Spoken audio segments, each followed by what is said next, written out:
After 4 years, Luther is back with Luther the Fallen Son.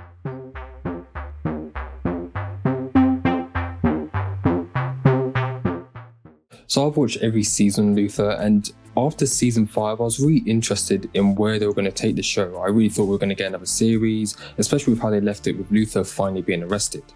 And this movie kind of picks up there. He's in prison, but it kind of retcons it where during season 5, he was still on another case, and the serial killer there didn't like that Luther was on the case, so he revealed all his illegal deeds to everyone, and now he's arrested, which is a bit weird. I don't see why what happened in season 5 wasn't enough, but it is what it is. Now, with what I liked about this film, the stakes are really there. You know, this serial killer is bigger than any Luther has ever faced before. Andy Serkis does a great job of portraying him. He's creepy, he's twisted, he's really unremorseful, and you really get a sense that this guy needs to be stopped. There isn't like this sort of small scale. We are really watching a film here. The stakes have been upped. Luther has a habit of creating really disturbing killers, and this one follows suit just the same. The film also adds to the cat and mouse aspect. Obviously, you got Luther chasing down the serial killer, but the police are also chasing down him, which puts the police in this interesting position where they kind of want to catch Luther, but at the same time, Luther's helping them. So it's kind of like this give and take. They kind of listen to what Luther has to say, but at the same time, they're trying to lure him to a trap so they can take him in, which leads to some great tense moments where you don't know if Luther's going to escape, if his plan to capture the killer is going to get thwarted by the police, and it's all this bit of a mess, but in a good way that keeps you watching. But the film also does a good job of making you feel on edge. You know, with certain set pieces in this film, you sort of start to realize that, oh damn, this is serious, this is real right now. There's multiple moments where you're like, I don't know if they're going to make it out of this. I don't know who's going to live, die. It really keeps you guessing, which is really good with a film like this, because with this certain event, you want that sort of finality with it. Like, is this Luther's final adventure? Will he make it through this? Will his past catch up with him? What will happen?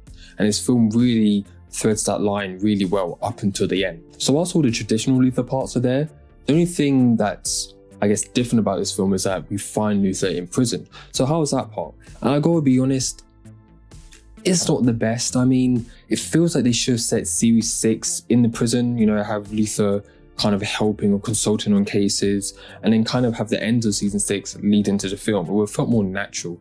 But it feels like this film finds itself having to deal with this prison arc, and it's sort of messy, it's sort of jumbled. It's like, takes up 30 to 40 minutes. You got a prison break in there, and it kind of feels like it's not really Luther. It's like slowly setting up stuff, but because Luther's locked up in a cage, you're sort of out of it in a sense. But to be fair to the film, once it gets past that, it does get a lot better. It does feel a lot more traditional. Maybe that's not a good thing when you jump into a film. You don't want it to feel like, it's just another Luther show, which this one does kind of do. But at the same time, if it ain't broke, don't fix it.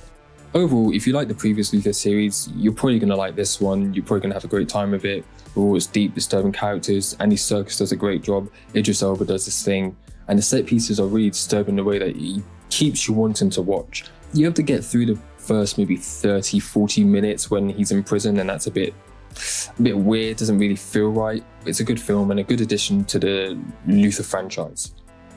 With the way this film ends, it does leave it open to more, and I'm open to it. I mean, I ain't going to complain about more Luther, so GG if they decide to continue this series. I look forward to it, but I do hope now going forward they look more inwards into the character of Luther instead of just creating the most disturbing killer they possibly can.